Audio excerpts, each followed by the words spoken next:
Happy Wednesday, everybody. Welcome to the Black Wealth Rebels. Today, y'all know this is Wealthy Wednesdays. And what are we going to talk about? Black wealth, as we do every Wednesday.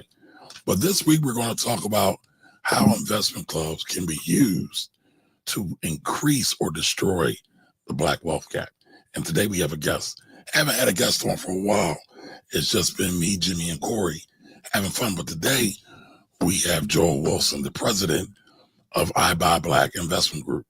And they've been doing a lot of things, amassing capital, figuring out ways how Black people can work together, be cultural. As y'all know, I'm real big on the cultural piece. But they've been figuring out ways how to amass capital and how to then deploy that capital to help everybody else increase their wealth.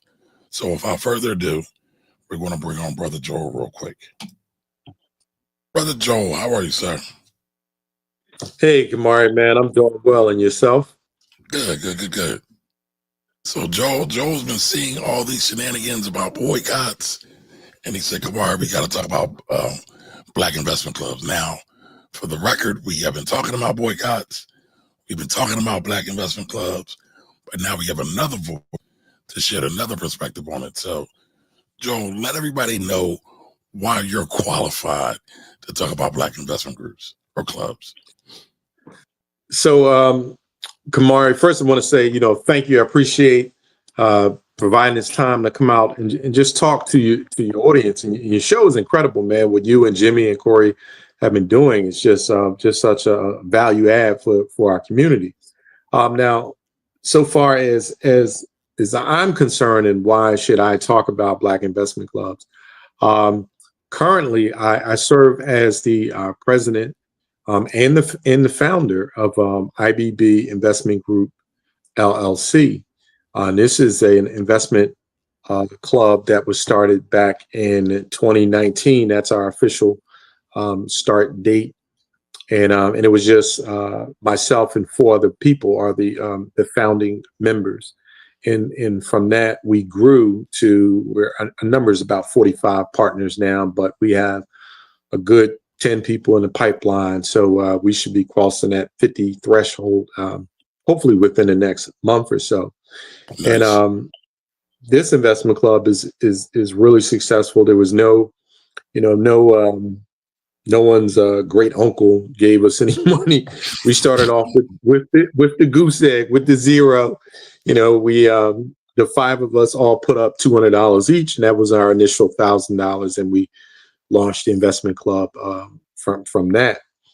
And we've grown right now. Our portfolio, well, it was over 300,000 before, our fallback fearless leader caused the trepidation that we're experiencing. But even in a downtime, this is a great time to buy when you're investing in quality stocks and assets. So we're just going to look at it from that perspective. Just keep accumulating as opportunity to accumulate good stocks. So we've been doing this thing. We've grown. We have tight systems. We use the #1 accounting system for investment clubs in the country. We have phenomenal. Hey, Corey. And Corey is actually one of our partners in IBB Investment Group. So technically we all are. I just haven't finished my paperwork yet. I need to get that together. That's right. And technically, Kamari, you and I, we worked on an investment club before this one got launched. So a lot of your handwriting is in our bylaws. So I'll say that. So we built off of each other, and we're still building.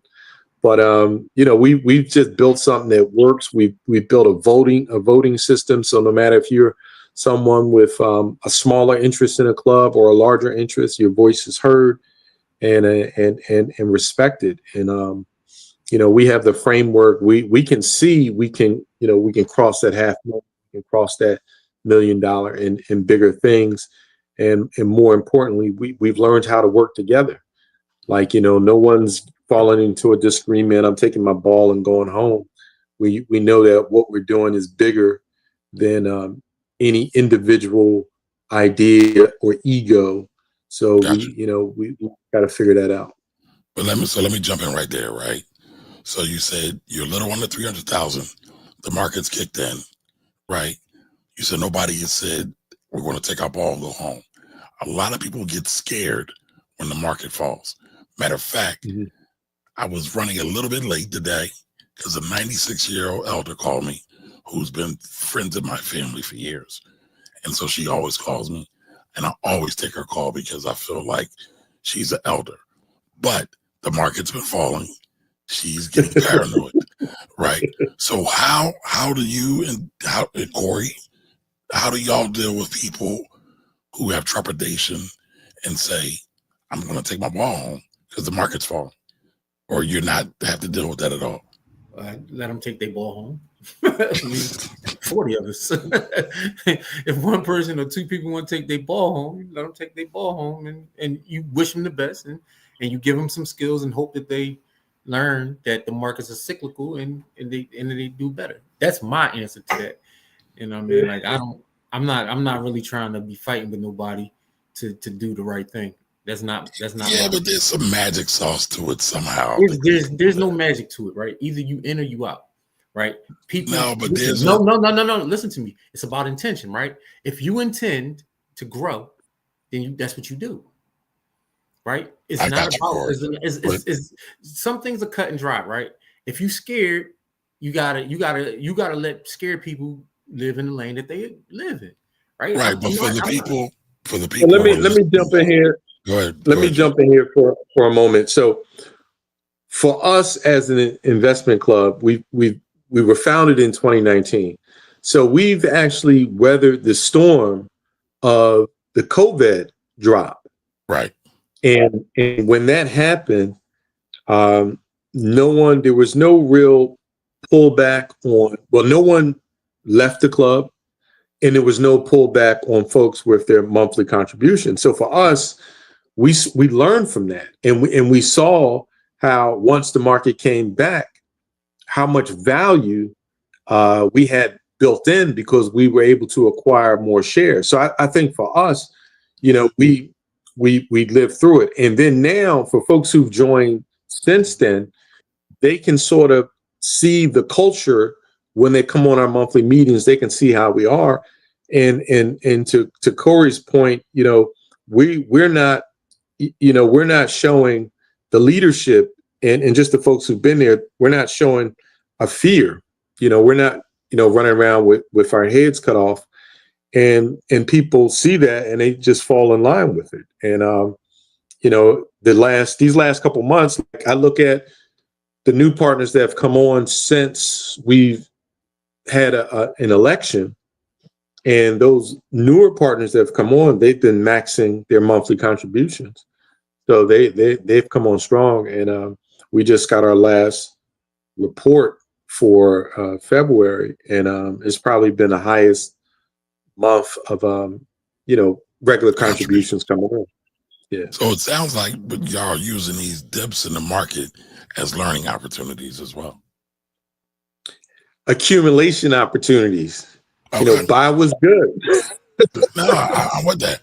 But remember, a lot of times I'm asking questions not for me. I'm asking for the people who are with us. I get it. Gotcha. Joe, you already know I'm a believer. We talk about Leon Sullivan, Bill Brother Bill, us doing collective economics is a thing. A lot of us, because I know Joe wanted to come on and talk about this because everybody's talking about boycott. But everybody's talking about their disgruntledness and the problems. And Joel, it's funny. We're back talking. We did a breakfast right after Trump was first nominated, and I spoke. And I said, now's the time we got to get serious. So now's the time we got to get serious again. And we should stay serious. So we ain't got to get serious. But it just seems like now's another time to do it. So Joel, why should people invest in investment clubs or start investment clubs? Well, investment clubs allows For number one, investment clubs are true cooperative economics. It is literally a way in which a group of folks, black folks, can put their money together and leverage for their own benefit. Through investment clubs, you can build your own micro loan funds so that if someone, a partner in the group, gets into a jam and they need to borrow, a couple thousand, 5,000, 10,000 or more, there's a structure there that they can do it, and they're not beating them down with paperwork and saying, oh, if you can only get your credit score over 700, you're not going through that. You literally own that entity that's loaning the money out. And so you mean to tell me we ain't gotta wait for the banks? We can build our own repository. Yes, you can build your own infrastructure. Right. And don't have to wait for somebody to tell you, yes, you can do it. Yes, you can do it. But a lot of people don't realize that. Correct, because they've never seen a model. They've never seen it done. Like if they've only been exposed to, white or non-black banks and credit unions, and the only folks that, are talking about investing and whatnot don't look like them, then they don't think it's a possibility. And so, we're from Philly. So for those of us who do know about Reverend Leon Sullivan in the 1036 plan, when people say, wow, I'm amazed at what you're doing in your investment club, I'm like, I'm not. I'm actually a little embarrassed because Leon Sullivan had 5,000 members. We're trying to hit 50. We are way behind the 8 ball and trying to catch up. So we know it can be done. And we're just trying to get the word out to folks and folks who want to be a part of, who are serious, who are conscientious, can afford the monthly contribution. If for anyone who's, I would say, is working, or if you're a business owner and you're showing some profits, it's affordable. Our monthly contribution is between $50 and $200. So for some folks, they may have to, change their behavior a little bit, cut back on the coffee you're buying, or cut your cable plan down to, a different service. Fall back. I know Corey likes to buy the real expensive sneaks, so he had to go from the $250 sneaks to the $100 sneaks. And then, wrong answer, sir. You got the wrong guy, sir. So, all right. So you're saying this is a great way to build wealth because not only can you buy stocks and bonds, traditional investment club stuff, you can do some other tailored things. That is, you can do very creative for our community specifically. Got you. Correct. And you said y'all not checking credit, right? Did I hear you say that? Yeah, we don't check. Like if for a loan inside an investment club, it's going to be collateralized by a partner's units, and a unit is the term. If it was a corporation, you would say stock, and in investment clubs, you say units. So whatever someone's they already got. Unit, yeah, so it's collateralized against that. And, if they default, then it's going to come out of their piece. Now, one of the newer things one of the newer ideas to expand our loan pool, and it's still for partners, is we may have a young partner. Let's take an example of a partner, a family put a child in the investment club at a young age. So first grade, they're putting in $25 a month for this young person. So by the time they get to graduate high school, they now have, $7, $8, $9, $10,000 built up in the investment club. And they say, hey, you know what? I don't want to go to college. I want to start a business. And, I need to borrow $10,000. Well, they themselves may have enough in their investment in the investment club to do it. But if they don't, other partners can sign off and pledge their units. So they're not putting any money up. They're just standing in to assist in a collateralization so that young person can get the loan. Now, this is a young person who, for all these years, have been putting their contribution in. So we know them, we got relationships with them. And typically, when people have that type of relationship, they're hard pressed to default on that loan. Now, of course, we still want a business plan and stuff, and we got tons of folks in the group that have business experience, so we can help vet them because we want them to be successful. But what we don't want to happen, and what has happened in our community to date, is that average 18-year-old guy who doesn't want to go to college or doesn't want to do one of the traditional things that's set out for him, and if they want to borrow some money for a business, there's no bank or credit union or any institution we built in the Black community that can loan them money. Right. So then when they start going out here in the streets and doing things that we know is not right, we haven't built anything that's an alternative for them. And I take partial blame for that as an adult in this community, as a Black man in this community. So, this is, part of the effort that we're trying to do to correct that shortcoming that we have. We should, there should be a range that the Black community totally handles and manage with loans. So that may be up to 10 grand, and maybe up to 20 or 50. I don't know. But we should have the power to deal with that. Now, it's stuff above that, we need to use the traditional systems, and that's fine. But for us not to have control over anything, I think that's outrageous. I would agree. Now, you started in 2019, right before COVID hit, right? How did y'all keep things going? Because that was a crazy time for everybody. Go ahead, so I see you loading up.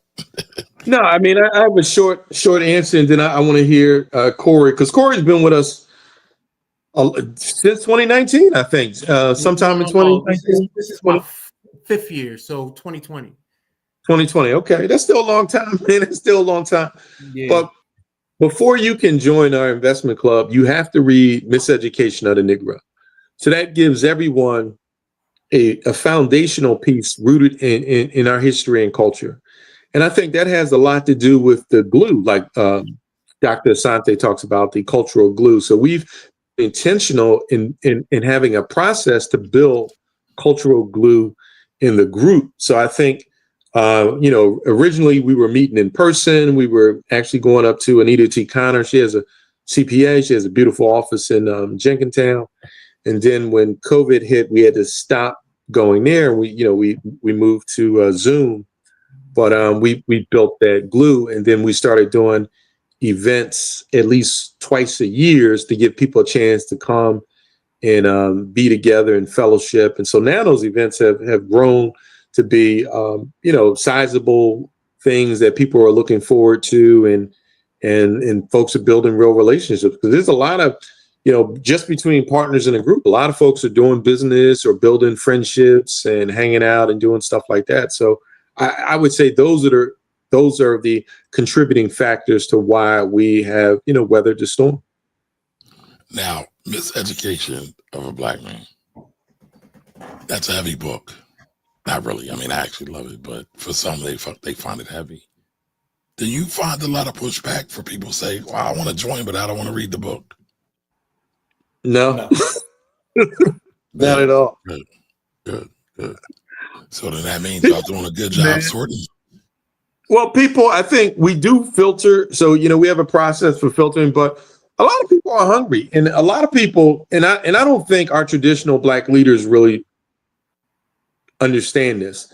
A lot of folks are disappointed with our traditional Black leaders because the things that we should have been doing to build us up and to edify us, they've not made it a priority.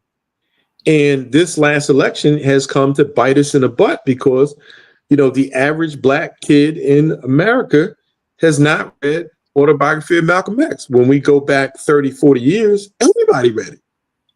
So what have we been doing these last 40 years that the average Black boy hasn't read it?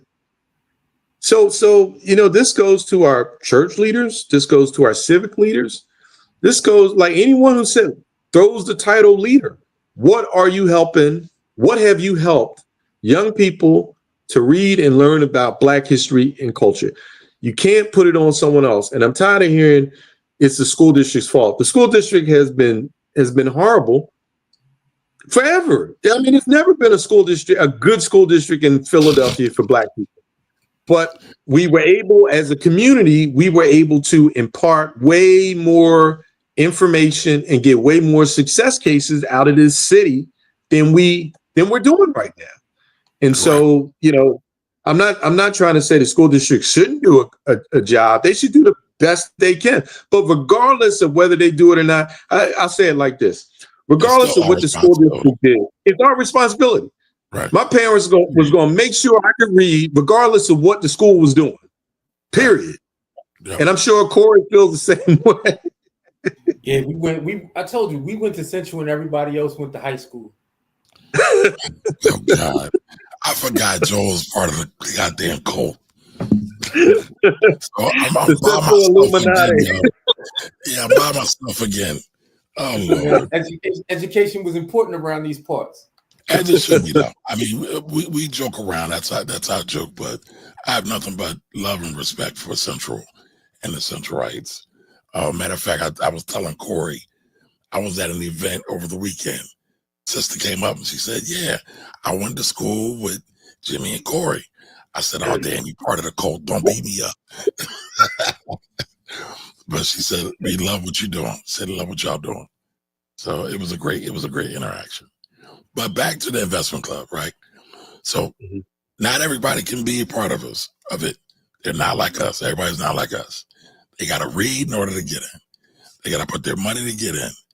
You've been growing over the last 5 years. So what's next? So let me just back up and answer. I want to address one thing because boycott, we touched on it just a little bit. And, first off, I want to say, go ahead. We're going to get to that. Oh, yeah. All right. So all right. So I'll just say this real quick. First off, I am in support of the boycott. I'm in support of the boycott. Okay. If we look back historically with Reverend Leon Sullivan, some of the boycotts that he led was a boycott against Tasty Cake, a boycott against Girard College. They won't hire you. Don't shop there. Right. Boycott SEPTA. So those things. And so those boycotts allow Black folks to get jobs at Tasty Cake, or the kids to go to Girard College for school, get a job at SEPTA. But I just want to contrast when he formed the investment club, when he formed the 1036 plan and they put their money together, it allowed them to buy that block on Broad Street and build a block long shopping district. So a boycott will get you things like, now we can get jobs here, but investing gets you ownership. And so we should have never shied away from ownership. And I understand the historical reasons why we have, but just setting that aside for a moment, hopefully we can see the value of investing, because through all this turmoil right now, what do we want to own in Philadelphia? What industries do we want to get in? Where do we want to be the ownership so that now we can hire young folks or old folks or whoever? But to make those type decisions, you have got to be on that ownership side, which is tied to investing. I mean, I know Corey doesn't care for the boycott. I don't. I'm milquetoast about it, right? I understand the need for it, and I don't believe we should take a whole lot of our energy into the boycott, though I will say that. I believe it's 2025. Reverend Sullivan did this in 67, 68, or 69. We're 50 years past this. We've got 50 years of advancement. And the only thing we're going to do is say boycott. But let's play this clip. But we really don't have 50 years of advancement. We've actually gone to sleep. So it may be 2025, but our people are, from a knowledge base level, our people are as like 1945. And so And so Steve Biko, his book, I Write What I Like. I write what I like. Biko, what he recognized when he became conscious and ran into the streets of apartheid, and he thought because these black people were being so exploited and murdered and raped and everything, that all he had to do was run out there and say, let's revolt, and the people was going to be right behind him. But they looked at him like he was crazy. So he realized he had to go through an education process, the Black consciousness movement, to get them to even understand they were being exploited. So where we are right now, I'm going to fall back on Jay-Z. There are levels to this, and the level where many of our people are at is what they can see and understand is a boycott. So that's the starting point. Doesn't mean we stay there. And folks like us that have this other information, let's do it. And I'm participating in Win with Black Men. I was just on a call on Sunday. So and I'm trying to share my information. Like, hey, here's something we could do.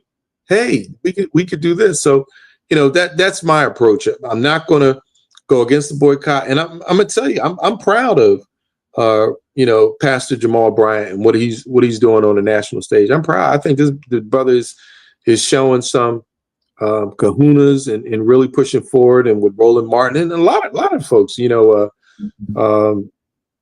so that's where I'm at. And this we're in a cold civil war. Well, hold that. We're in a cold civil war. Let's put some context to it. I want to play Pastor Bryant, so everybody can know what we're talking about. And it's not playing. Why is it not playing? It doesn't like you, Kamari. Clearly it doesn't. All right. I'll come back to this. I will come back to this. All right. Can I interject into this? Go ahead, Gordon. I think black people are too easily impressed. On the same page about things. Y'all. Oh, okay. Now go, Gordon. Go ahead. That's something different. Go ahead, Gordon. I'm not talking about y'all specifically, because I know y'all have the time and effort put into whatever it is that you're doing. But we're impressed by gestures, and that drives me insane, right? Don't gesture me. Do something specific that's going to help me in my cause, or get out the way so I can do it myself. Like, that's really where I'm at in this whole setup. And with the boycotts, because these companies are so large, these boycotts really don't mean anything, because a lot of these companies are too big to fail. These companies employ hundreds of thousands of black people. So killing these companies would actually technically be hurting the cause, right? Because we don't have our own job creation solutions, then we're left to the devices of other people. So in my experience, if we don't control the means of production and the way to protect that means of production, then we're at the mercy of the people who do control those means. So our job is to create things, to be able to control the means of production for ourselves, so that our dependence upon our oppressor, whoever that person or persons may be, is lessened to the point where we can ignore them. Because right now we can't ignore them. All right, well, hold that thought, Corey. I want to get everybody's thoughts on this. I wanted to play Pastor Bryant's boycott, right? But there's another clip I wanted to play for everybody. And Joel and Corey, I wanted to get y'all feedback on this. On the same page about things.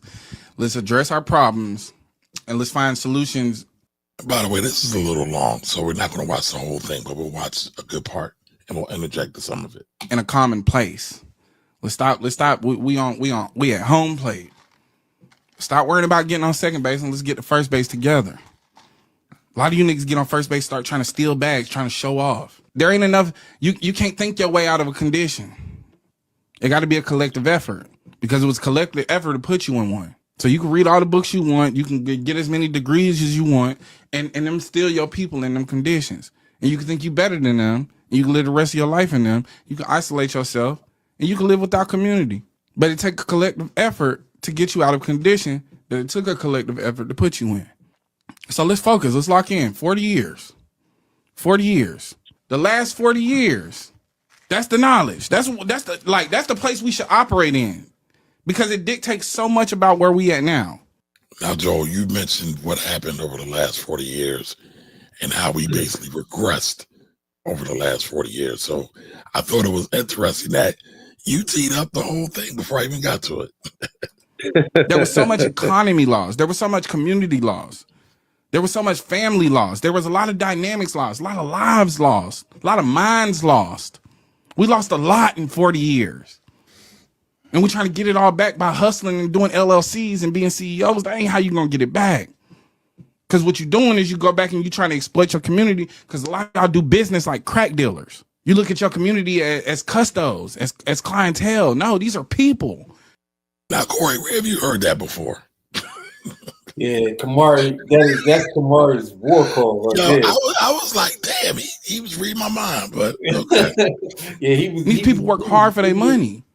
I understand inflation, but Go ahead, Corey. I'm sorry. He dug in your pocket and took out your. Listen, man, there's no monopoly on good ideas. So I really like this brother's podcast.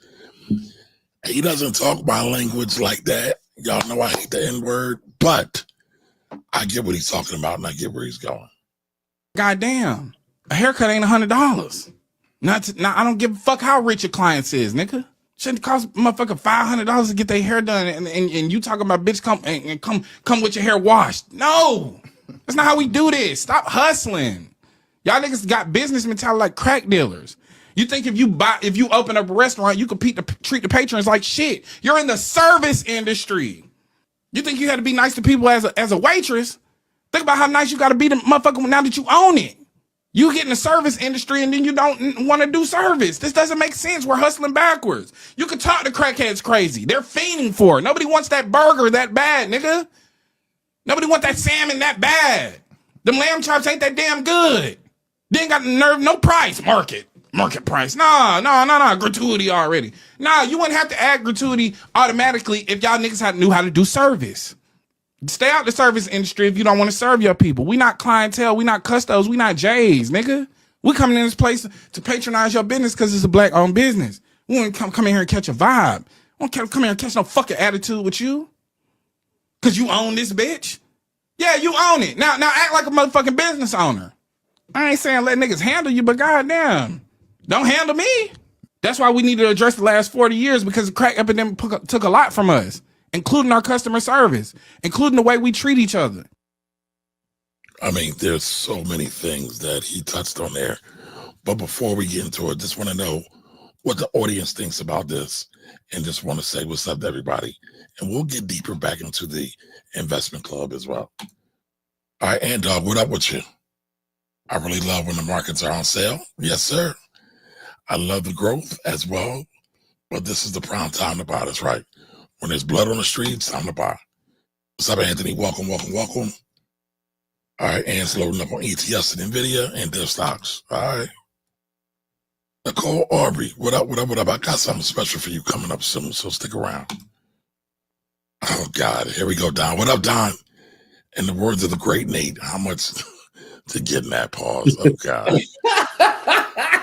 Y'all starting the nation names already. Set it off. Listen. Dreaming of a better day. How are you? Just arrived. Thank you for coming. Thank you for everybody that's here. Dreaming of a better day says, I'm in support of anything standing up for equality and justice. Don't mean I think they are all well thought out. You know what? I do agree with that, but I also believe in energy. So I cannot put all my energy into everything. So we got to be really thought out about what we put in. Yes, thank you, Joe. JT Coins, thank you. For that $1.99 super chat. Every time JT comes on, he drops a super chat. So we appreciate you for that, brother, and the support you give. So JT says hello, Kamari, Corey, and Joel in the chat. So everybody say hello to JT. All right. What's up, JT? Hey, what's going on, JT? Dreaming of a better day says exactly as we Good way of saying it. Yes. I believe Joel said that. What up, Khan? All right, I got bigger, simpler ideas that would have more immediate effect on the world. All right, so drop them in the chat. Let us know what you're thinking. And in my state, think everyone could get behind. All right. I also thought about safe falls that guarantee success. There are no guarantees. That's part of the problem. People want guarantees. There are no guarantees. All right, JT Cohen says, facts, Corey. Amos Wilson wrote this in his blueprint for Black Power. I love Blueprint for Black Power. Actually, we need to do a review of that, Corey. We need to do a review of that. Yeah. All right. We want good product and good service. Yes, we do. Okay, you agree with it. All right. What up, Edvard? Here we go with the Nate talk. Did you think Nate created an investment group after the events or set it off? No, man. Listen, y'all, Nate was a predator. I need y'all to leave Nate alone. Leave Nate in the movies. I know Corey's going to say Nate was not a predator. He wasn't a predator because if somebody approaches you, you're not preying on them. Okay. All right. That's all I got, y'all. That's all I got. So what did y'all think about that clip? What do you think, Joel? I'm in agreement with what he said. I mean, when you start picking out language, language has a lot to do with the environment they're from, who the folks that the circle that they're in. So, I filtered through that, but the underlying message and what the last 40 years have done to our community is, I think, is accurate. It is devastated our community. And so just when he went in on the restaurant, that was a symptom of a much larger problem, correct, a much larger dysfunction in our community. So I think he was spot on. And but I'm proud to say here in Philly, the Black restaurants that I go to, man, the service is on point. So that brother need to come on up here and give the Amina Hospitality Empire a shot. He can go down to Amina's or Fire or Havana, Breakfast Boutique. Yeah, we got some, I will say this. There was a clip circulating around. I won't say the person, but they're here in Philly, they exhibited everything that their brother talked about. And it's like, I saw that. Yeah, I saw that. It's like, damn. But so, I know Jimmy hates when I say this. Willie Lynch has done a great job on us to our detriment. And that's part of the 40-year fall. And so we got to fight that fall by any means necessary. Corey, what did you think about it? I like where he was going with it. The language, the language don't bother me. I talk we. I know. And I had to find myself refraining and restraining from saying a lot of things because I don't want to cast aspersions on other Black people. Because I think these, if I could say it plainly, I think these niggas are shiftless. I just don't think they have any. They're not purposeful. I don't think they're serious. I don't think they're purposeful, and I don't trust them. So this is where I'll be having my issues because I had trust issues with a lot of the people who are supposedly, in positions to do certain things. Well, it's funny. He addressed that, right? And I addressed that a lot too, where everybody's trying to get over on everybody. Everybody's trying to charge you $1,000 for some course that it took 5 minutes to do something. And don't get me wrong, this is no aspersion on people selling or anything else, but I'm talking about quality. I'm talking about value, and it's just a lot of people trying to get over. But I do think though. The one thing that he did bring up, he didn't say it explicitly though, is mindset. We got to get back to that.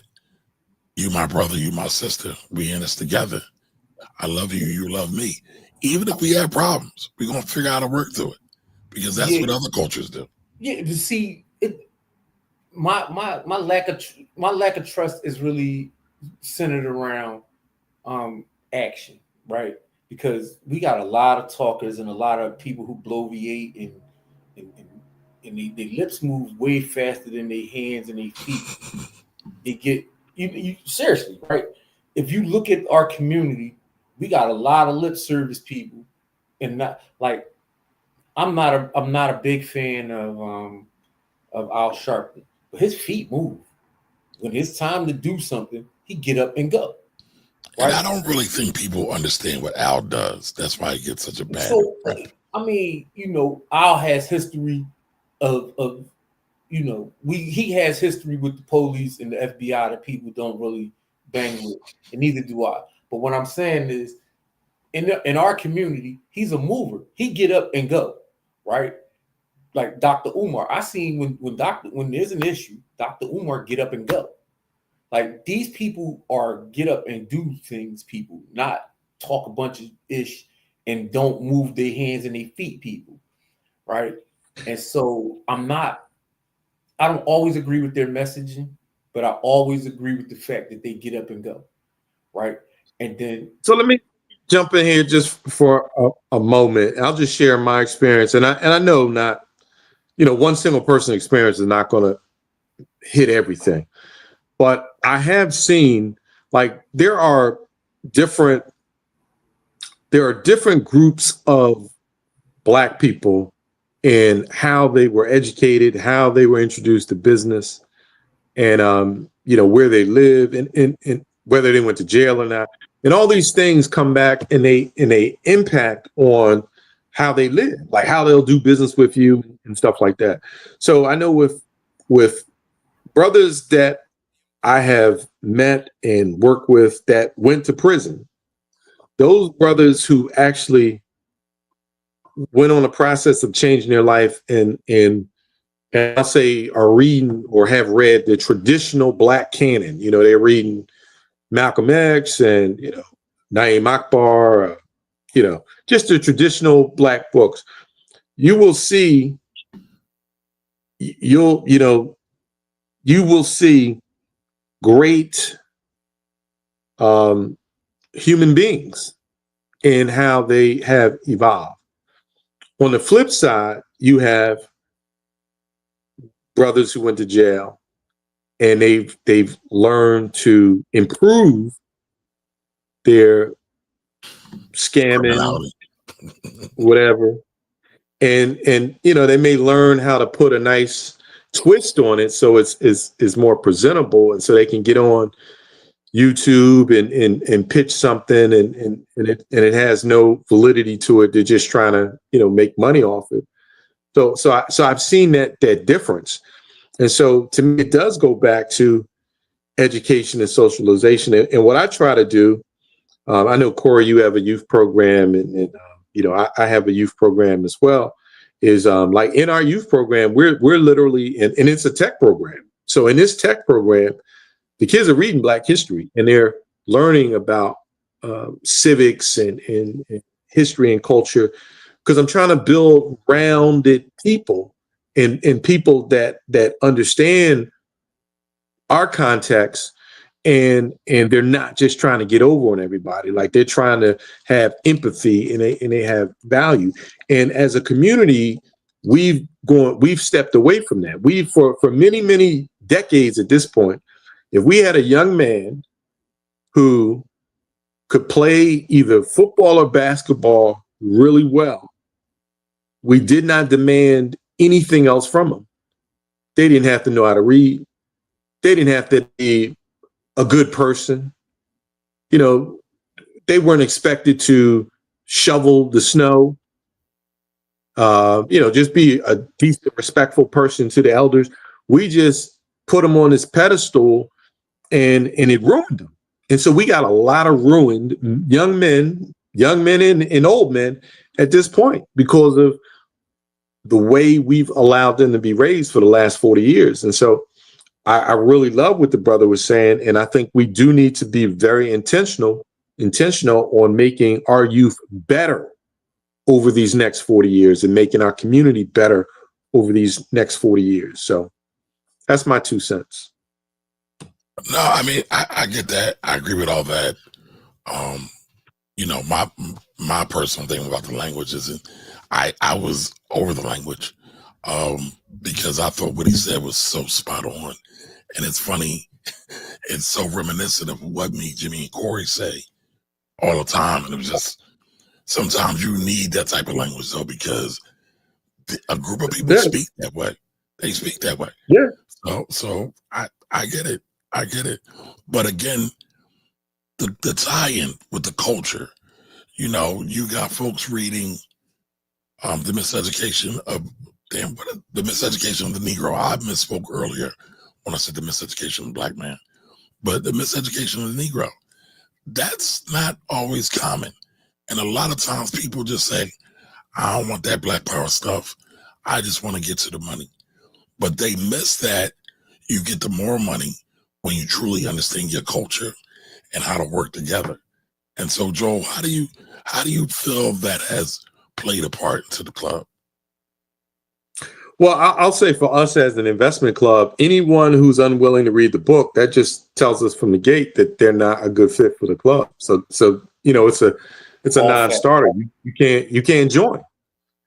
And we're trying to, once for those that do join and they read the book, we want to hear their perspective, and then other partners, because on the first meeting you come on, you're asked to share what you've learned, and so they get to share, and then partners can chime in and say their impression, and so iron sharpens iron. We're constantly learning from each other on that book, but that book is crucial. That is foundational.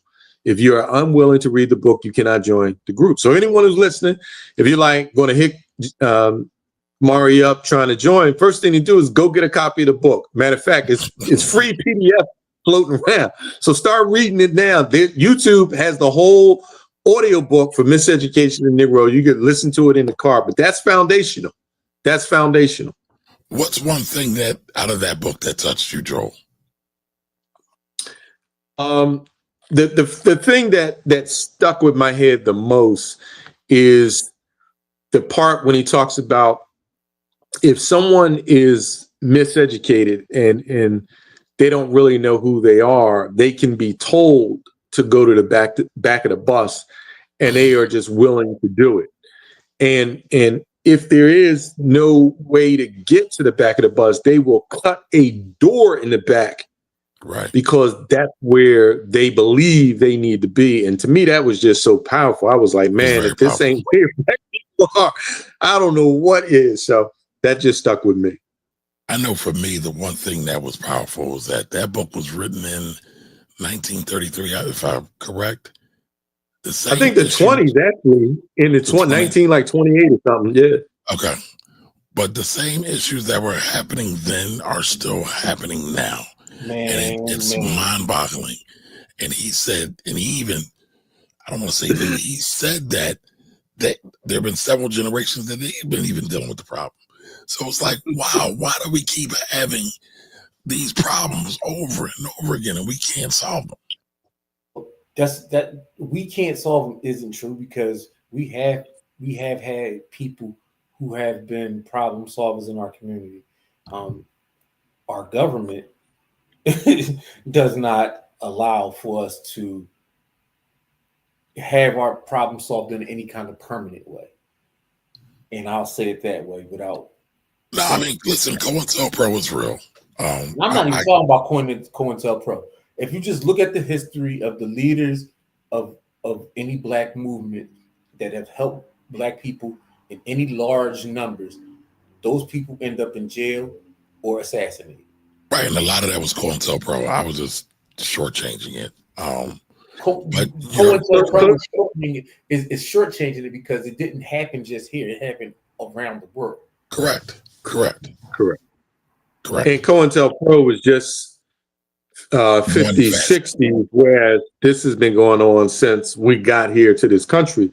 But one thing I just want to add, and so I agree with you 1,000%, Corey, but I think that the thing that we missed as a black community is that the real achievement of the civil rights legislation that happened in the 60s, that actually gave Black people two things for the first time in this country. The first thing is you could not wantonly kill Black people and suffer no like type of legal justice. Now, I'm not saying it's 100%, they still killing, but up to that point, they was lynching and killing us at will, and Reckless. nothing was happening to them. So we got that. The second thing we got was that you could no longer steal our property and we not be able to do something about it. We could take you to court.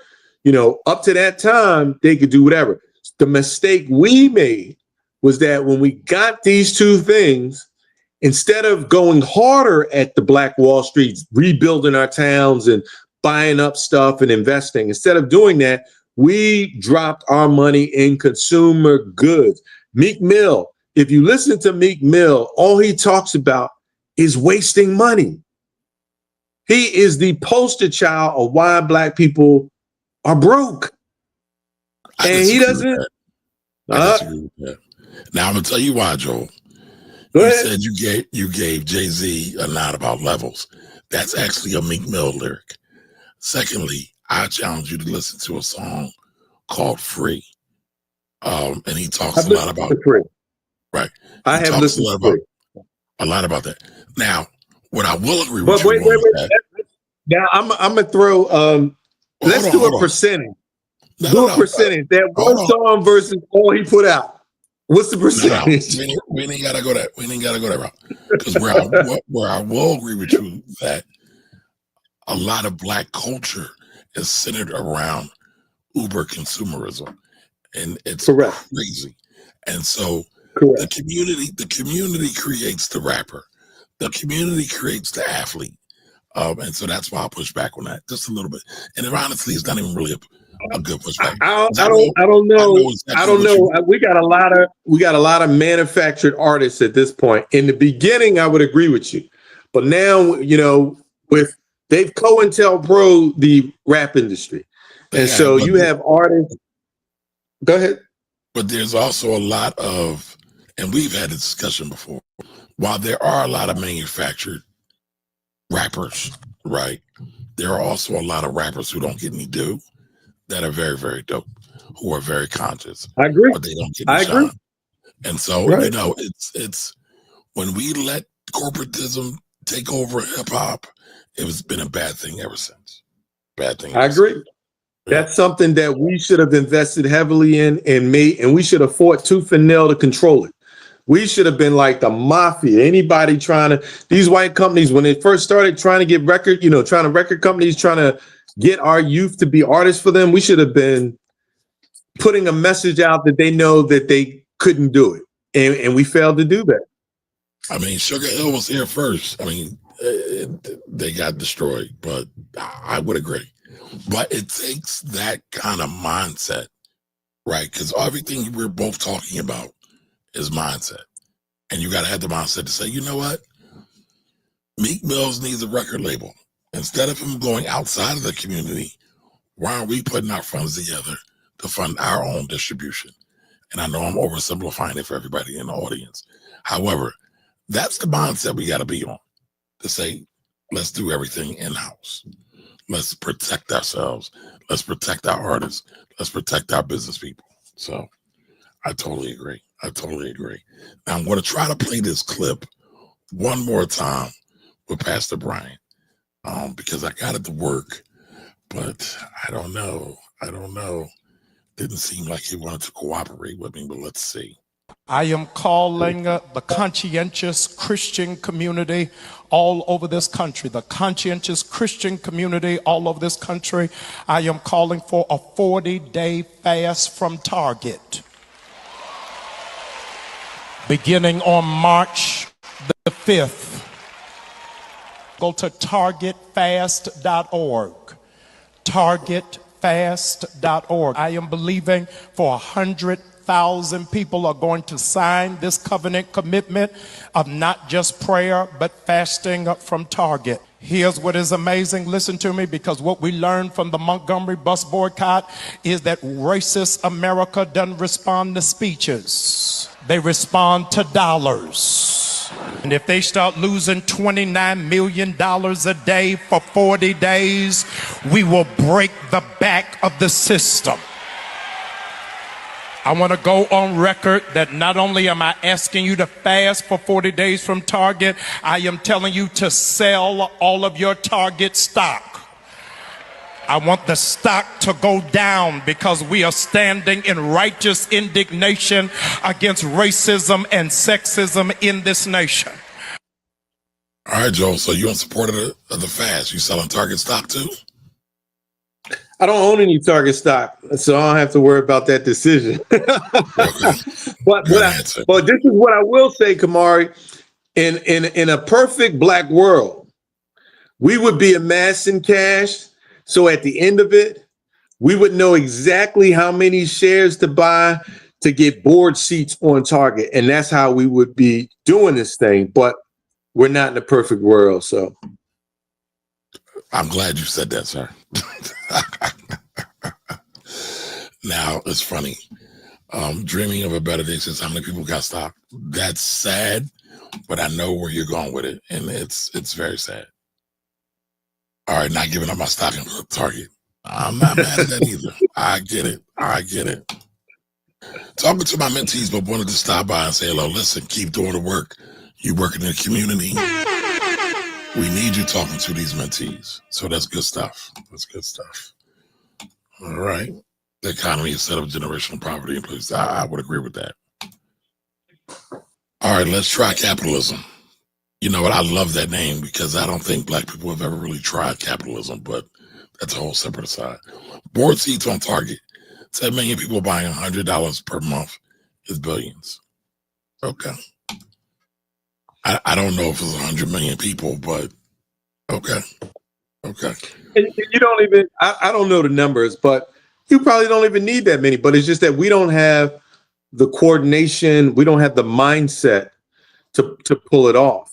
I do hope that our investment club will evolve, that those are the type moves that we can make and or lead on. So just like, we see what Reverend Jamal Bryant is doing, but what if we could have, if it was 100 other investment clubs situated like us and we're all at 10 million or above, we could make some nice moves. I remember if you remember back, this is going back 20 plus years, but Rite Aid stock was hovering less than $2 a share. Yep. The black community could have did a hostile takeover and could own Rite Aid right now. But we weren't prepared. Trash. Yeah, but Rite Aid's trash. And that'd have been real. But I got your point. I mean, listen, cooperative. Here's the thing. The thing that everybody, in my opinion, misses. Everybody talks about being American is about being rugged individuals. But when you look at wealth, it's very much a team sport. When you look at these board seats, that's cooperative economics. Banks are cooperative economics. Hedge funds, private equity, insurance companies are cooperative economics. I mean, this isn't rocket science, y'all. It's not rocket science. So, I'm a big proponent of it. I try to live it. I believe we don't need a boycott. I believe we need a lifestyle adjustment. Some would say that's semantical, but I don't believe it's semantical. I'm looking for black businesses in my walk every day. I'm looking to not spend at a Target, or if I am going to a Target, I'm looking to spend with the black producers that are in there or any other place. So I feel like we need a mindset shift.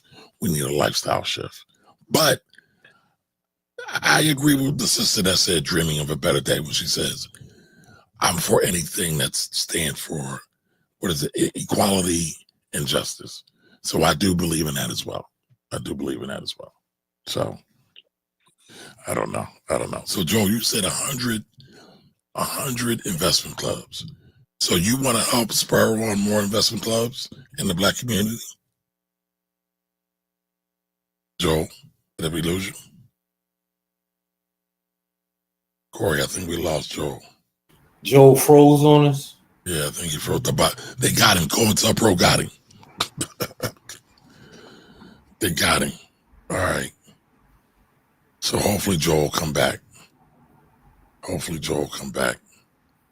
Because we were just getting to it. But what do y'all think so far, y'all? I mean, are y'all into investment clubs? Are y'all looking to pool your capital together with your family, friends, associates? Are y'all into that kind of thing? Do you see the value in it? All right, so I see we got some more comments. Hopefully Joel can come back. Oh, we just lost him. All right, Righteous Indignation. What up, what up? Welcome, welcome, welcome. Dang, I'm so happy the spell of Christianity wore off of me. They still following old formula. Oh, okay. All right, let's talk capitalism. It took me 20 years to build 1 million in net worth. All right, salutes. Let me borrow a dollar. Let me borrow a dollar. Then only 5 years to go to 11 million. All right, that's what's up. All right, Righteous Indignation says, even starting an old African tradition of starting a susu is group economics. So it's funny you bring it up, Righteous Indignation. Jimmy and I just did a presentation to a major tech company for Black History Month. And in our presentation, we talked about susus and we talked about investment clubs as a way for people to pull funds, Black folks that is, to pull funds and do something positive with. Because anytime you pull money and you can direct that money, it can be very powerful. I mean, again, that's why banks are so much in control, because they pull money, they pull deposits, right? They work on that. They leverage the system to then control those funds. All right, Dreaming of a Better Day says she's into change. All right. Listen, it's all about change. If you're not willing to change, you want to die. Because if you're not changing, if you're not growing, because growth is change, you're dying. All right. So what you got going on over there, Corey? Man, I'm just sitting here. My son is going on winter break in a couple of weeks, and I'm buying plane tickets so he can get back home. Winter break or spring break? Huh? Winter break or spring break? I'm sorry, spring break. Got you. So yeah, man, you got to try to find those cheap flights. Yeah, it ain't. I don't care if they cheap. I just want to make sure he get home and able to do his thing. You know what I mean? All right. So Dreaming of a Better Day says, what about pooling power? So pooling money is pooling power, because if you're pooling money, hopefully you're then directing that collectively, and hopefully, because I know everybody doesn't think this way, but you're pooling that power or the money with the idea of then pooling power. All right, let's try capitalism. Says investment clubs are for people that need support and motivation. If you can be independent, you're fine. So that's where I would differ or disagree with you. It can be good for people that need support and motivation, but there is so much power in collective movements. Nobody ever got to the top on their own. There is no such thing as a self-made millionaire. I know everybody loves to throw that around, but somewhere, some way, somebody helped you. And just imagine what happens when you are intentional. Corey, what's that saying you have, Corey, about being intentional? You have to be. If you're not intentional, you're not serious. Like if you have to be intentional about everything that you do. Right? Intentional people get things done. Right? Intentionality shows love. It shows interest. Right? If you intentionally support Black people, you don't have to worry about boycott. If you intentionally serve people, you don't have to worry about some of the things that people worry about. So then, hold on, let me jump in for a minute, Corey, and let's shout out to the missus. Hey, Mrs. Camp. But back to let's try capitalism. Right, so just imagine if you got 10 serious-minded people that say we're going to be serious about supporting one another, whether it's business, getting supplies, getting product, giving employees, getting marketing, things like that, like a board of directors does to support that company. That's a very, very powerful thing. Very, very powerful thing. All right, power is believing in something and what many believe and come together. The power is exponentiated. Well, that sounds like faith to me, but okay. Intentions are great, but polling requires joint decision. It can. So But just my like any thing is, corporation, you Go have ahead, to Corey. start with intention, though. My thing is this, right? You have to be intentional about what you're doing, right? So you have to be targeted, right? So if Kamari needs help, I am going to be intentional about helping him because that's my brother, right?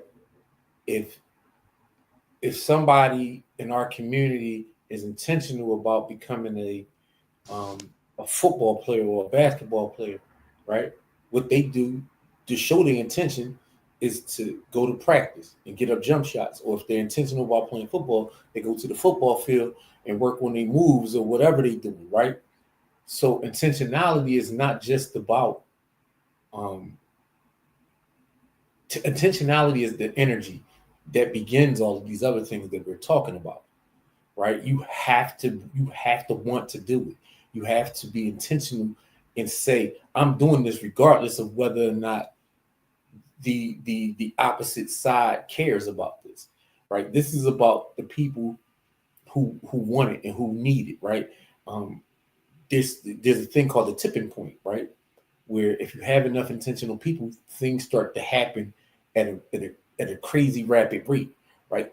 And crazy part about the tipping point is normally not hundreds of thousands of people, but literally hundreds of people.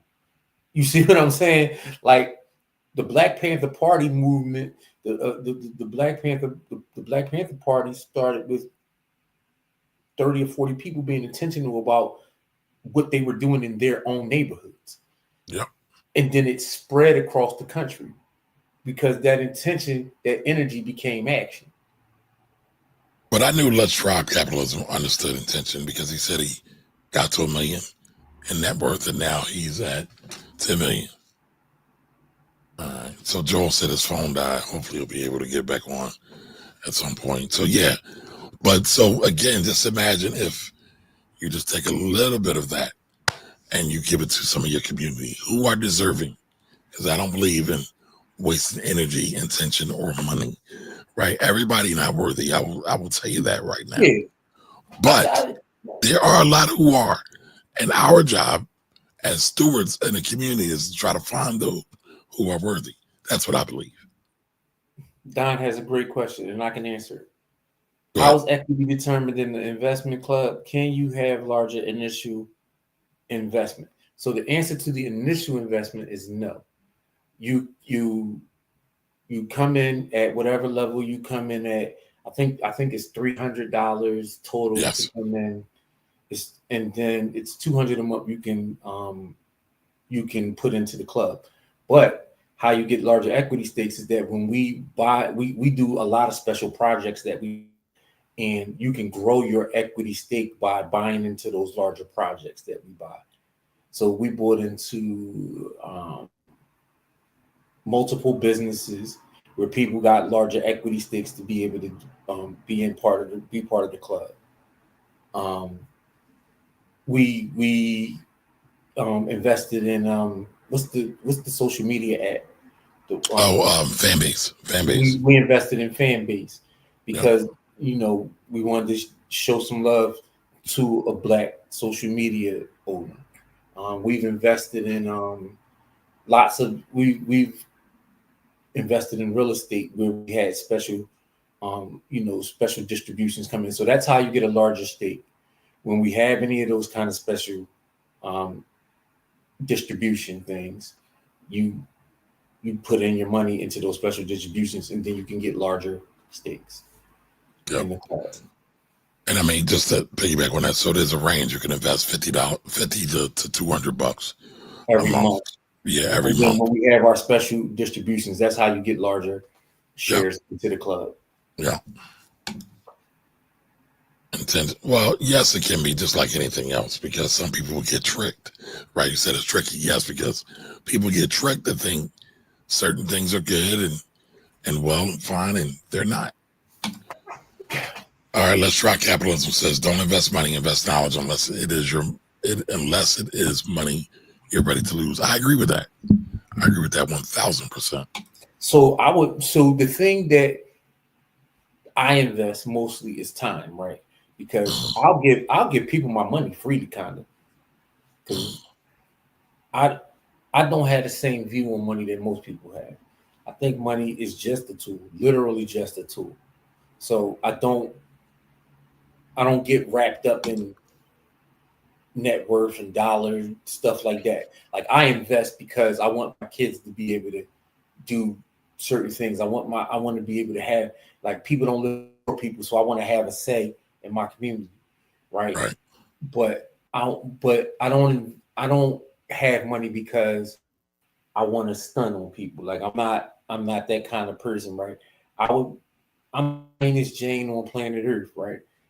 But I don't have any problem putting my money where my mouth is.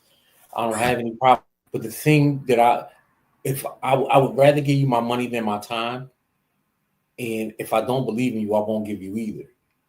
Right. So because if I give you my time, that means my time, my effort, and my intention are all locked in to making whatever you got going on and succeed. Right. If I give you my money, whatever, you know what I mean? Like I've given money to people I have no idea what they're going to do with the money.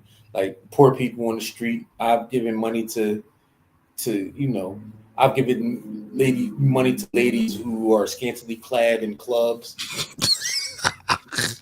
Giving money to lots of causes. You know what I mean? I've given a college fund full of money to scantily clad ladies in clubs. Oh, Lord. I mean, listen. I mean, I wasn't always a married man. Okay. So, but the thing about it is my time, where I invest my time at, right? So, if you know me my entire life, I used to get out in the streets with my grandmother and clean whole blocks. I used to get out and paint. I used to get out and do garden projects in North Philly. I helped Martin Luther King start the garden behind their school 25, 30 years ago. You know what I mean? Like, I've really been out in these streets for a very, very long time. And so right now, we go behind the wall and we try to help young gentlemen get their life together. We run our club, our school every summer. Hey, Don, I got you. Go ahead, Corey. We get out in the community, and we've been teaching people about investing for the last 9 years, since 2016. We used to go to the free library and do these for free, and we realized that people wouldn't come out for free. They wouldn't come out. We were going to people's houses, and I mean, we were going in the neighborhoods where you need the blicky to go in there safely and get out safely. Like sometimes you got to call an extraction to get out of these places. And we was going in there head first and all we asked is the people to show up and feed us, like for free. You know what I mean? Like we be there 6, 7, 8 hours getting knowledge, right? So it's really about intention, right? My intention has always been to help my people, right? People be like, I always tell people I have white people that have helped me in my life greatly, but none of them are my friends, because if the thing about it is, to be my friend, you would have to have some kind of say in my life. I don't have any kind of say in my life and what I do. I take their help and I say thank you just the same way they would do if I helped them. You know what I mean? Like I don't have any ill will or ill intention, but when people help me and I have no intention, you know what I mean? Like my intention is always to help my people. And so I don't have any ill will toward any white person on the planet. But what I do have is the same level of ambivalence they have toward black people. Gotcha. Let me get this, Corey. Yep. All right, so let's talk let's talk capitalism. Says we need someone trustworthy with a Series 7 license to create a hedge fund. Me, Jim, Negative. and Kumar have all had a Series 7 license. Oh, I didn't know you had a Series 7, Corey. I had them all. Okay, but so negative. Let's talk capital. Yeah. You don't need a Series 7 to start a hedge fund. A Series 7, for those who don't know, let me back up. Like Corey said, we all have had Series 7. I've actually worked in institutional investing as well. In my previous life, I was a portfolio manager. You don't need a 7 to start a hedge fund. Anybody can start a hedge fund. Now, once you get to a certain level, you have SEC regulations and things like that, but that's usually after the 25 million or a certain level of investors you have attracted. But I would say we don't necessarily need hedge funds either. What we do need, though, is we need people financially educated who can make better decisions with their money. And then, yes, to your point, because you said you have a net worth north of 10 million. I understand that folks, because that used to be my clientele base, folks at that level are always looking for alternatives to invest in above the norm because they do exist. And so I do get that. But if we're keeping it to what we're talking about here as it relates to the community doesn't need a bank. We don't need a hedge fund. We need each other and we need trust. Because you can always put the money. We do need a bank. Well, hold on. Hear me out, Corey. Hear me out. If I give Corey $1,000 and I say, Corey, put this money under your mattress, and barring he doesn't get robbed or anything else like that, Corey's going to bring that $1,000 back, right? And same thing with whoever else we're working with. And then what we need to be able to do is then take that money and do certain things. A bank is cool, but a bank has certain levels of regulation that are really, really high, and there's high hurdles. There's a reason why there's only roughly 23 black-owned banks in this country. But the reason is because banks are cornerstones and pillars of financial success. I agree. So because the thing that not all of them, but a lot of the black what they would call like the Black Wall Streets had is they had those hubs where they could had their own money. They didn't have any overhead from white people because they could build through their own community. Right, but what I'm saying, correct, right, and that's the key point. You can build through your community. You can still do the same thing. The problem is everybody ain't community. Every brother, every sister ain't a sister or a brother just because of skin color. So, but there's other things you can do. That's all facts. But there's other things you can do, like Susu's work, investment clubs work. Credit unions work. And credit unions and banks are cousins, but there's a lot of things that can be done. But it's funny, again, in Zion Bank, the Reverend we were talking about, Reverend Leon Sullivan, because I know everybody's not from Philly. They've had credit unions. There's plenty of churches that have had credit unions. They're now defunct. They went under. Why? Because people won't support them. And so again, it takes intentionality, as Corey said, excuse me, y'all. It takes commitment. It takes energy. You need all those things. And you got to understand how the system works. All right, Righteous Indignation says money is a means of exchange as a resource and can give you options in life. That's all it is. I just say it's a tool. But you are correct. Right? Because the time when you have money is about energy, right? It's about where you put your energy. People with money, they manifest the money through energy,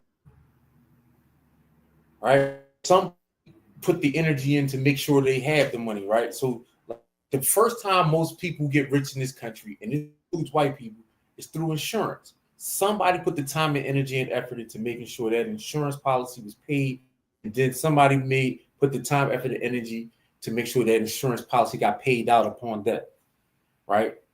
And that's intentionality. That's what I'm talking about. Correct. Right. Corey went from strip club in the investment club. Hey man, he's like Malcolm X. Malcolm Little to Malcolm X. My superpower is that I don't feign perfectness. I don't give a flying fuck what people think about me. I don't care. Because and the reason why I don't care is because I believe in the things that I do, and I believe in the work that we do as a collective. So your opinion of my work means absolutely nothing to me. Okay. So Righteous Indignation says, I'm sorry, Corey, I thought you were done. Go ahead. Well, no, I was done. All right. So she says, unfortunately, we don't have communities, we have hoods. Yeah, that's a subject for a different day, though. All right. So let's talk. Yeah, Let's Try Capitalism says the real solution is individual family trusts that eventually work together under a family office structure. This is what I'm advising my folks. So yes, it can be, but guess what? If you got family trusts and family offices, and again, this is a black show, right? And they don't care about black people. Is that really working?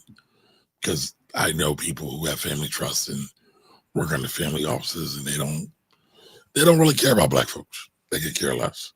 So it's deeper than that, right? I mean, when you look at, and our show is for the community. And again, let's try capitalism. I get what you're talking about. But how many of us don't even have life insurance, right? If we're talking about the community, we got to break it down, right? A lot of them don't have insurance. And I know a lot of people want to talk about the trust owning insurance. A lot of people have cash flow problems.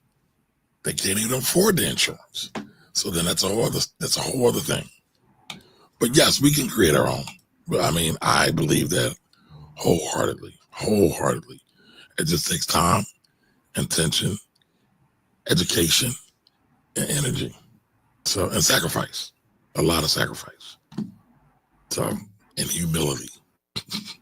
Because one thing about building stuff, a lot of people will be like, ooh, that was my idea. We do this, we do that. None of that matters.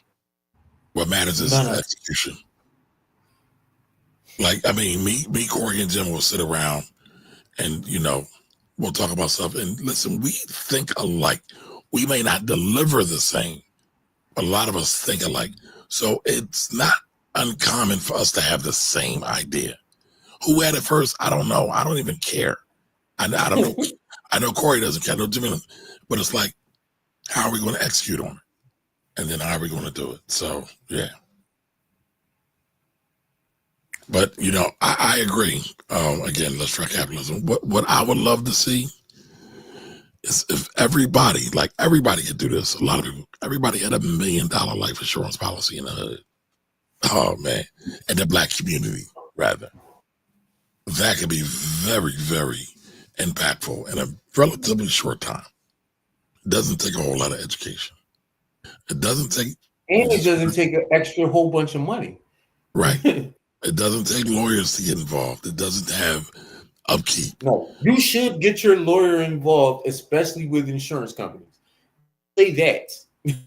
Should, man, listen. So that's something different. When I wanted my grandmother's policy, I didn't say one word to the insurance company. I called my lawyer and had my lawyer do all the talking and put it in on letterhead. Because insurance companies don't want to pay out. No, but they are, by law, they're required to. So that again, that's a different. So that's a different thing too. But I don't disagree. You should have a lawyer. Listen, we have way less shenanigans on social media. People actually had lawyers. Man, listen. Our sister Courtney when I want something done, and the person on the other end don't want to listen, I stop talking, and then I start letting the people with behind their name do all the talking. I'm not another word, because at that point You don't respect me, and I don't expect you to respect me because you already showed me that you're not. So, yeah, I mean, like I very rarely do that, but when I do, I do. All right, so let's try capitalism. Says, I think it starts with real estate, then stocks, precious metals, then insurance. Last to refund the trust for the later generations.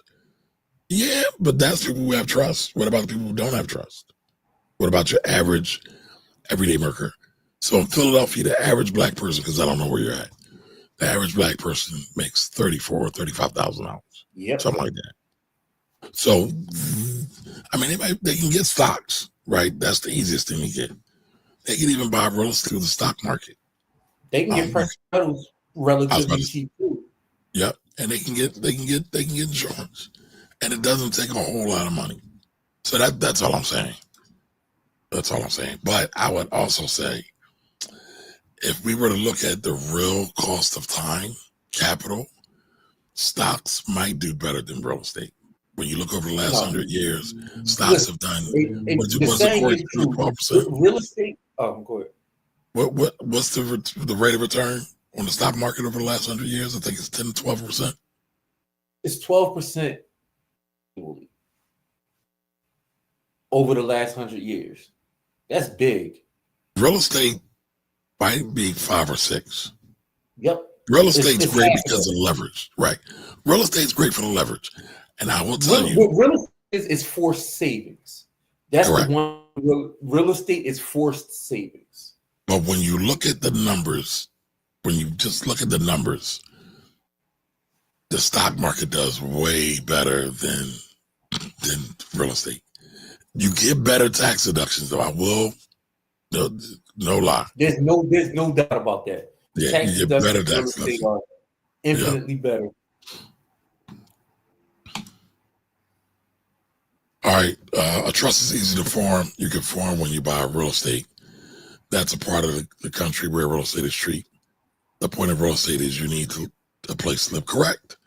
Yes, and a trust is easy to form.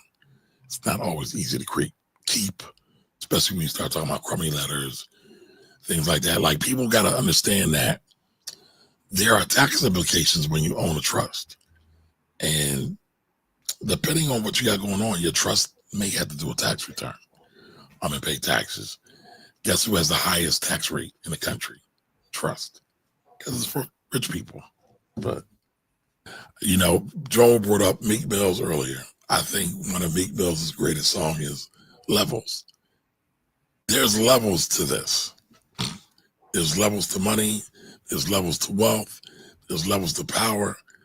I think when people try to jump out of their lane, above their level, they always get smacked around. They always lose money. So that's my 2 cents. That's my 2 cents. All right. So we've been on for an hour and a half, y'all. I hope you all have enjoyed this show. We talked about the boycott. I know we talked about that a lot. We've been heavy talking about the boycott and what you can do to be intentional, right? Because cool, the boycott's here, but what's next? So intentional about what's next. All right. We talked about investment clubs. So I know a few of you are thinking about the investment club. Just hit me up and we'll talk about it. Don't forget Friday. Friday is the Bitcoin giveaway. Don't forget Saturday. How can I forget Saturday, Corey? Like, let me forget Saturday, man. Can't forget Saturday. Not at all. Not at all. Where's that? Y'all know we got our cash mob coming. And I was supposed to drop another promo today. I didn't get a chance to do it. I guess I have to do it after I get done with this. But we have a cash mob coming where we are looking to get at least 20 of our friends here, right, to come join us for breakfast. And we're doing a pie class afterwards about protecting legacy. I don't know why that. Oh, there it is. About protecting our legacy. And we have a lawyer. We were talking about lawyers. We have a real estate and estate lawyer coming to talk to us as well. So please register. Come on over. PhillyCashMob.com. PhillyCashMob.com. We are doing this at a Black-owned business called Rivers Falls Boutique. All right. Great business. They do a lot of great stuff. And last but not least, if you enjoy these conversations, wait till you see what's going on behind the village. So go on over to blackwealthrebels.com, join the village. That's where we talk about things at a whole other level, where we talk about real estate. Jimmy's got a whole real estate valuation course back there. We talk about, y'all know it, options. Every Sunday is our money church. We talk about our play of the week as well every week. So feel free to join the village, y'all. blackwealthrebels.com, blackwealthrebels.com. So again, we appreciate you all, and we will see y'all on Friday. You ready for Friday, Corey? Yeah, I'm ready. I mean, I need to travel. Not saying nothing crazy, but I might be traveling on Friday because I need to go see my kids. Like I said, Okay. Spring break coming up and all that. So Family I might first. be on the move, depending upon the weather and all. It's crazy weather all around the country, and if they got direct because they cut the air traffic controllers. So that's the other. Well, so listen, if Corey's not here, I'll be here. Jimmy was traveling somewhere. I think he was on an airplane somewhere watching The Wire. He said he'll be back tomorrow. He'll be back tomorrow. Okay. But yeah, I think he's on a flight watching The Wire. Y'all know Jimmy's always trying to drop wire quotes. So he'll be back Friday too, y'all. So until the next time, y'all stay great. Y'all be intentional. Preserve your energy and keep moving. Later, y'all.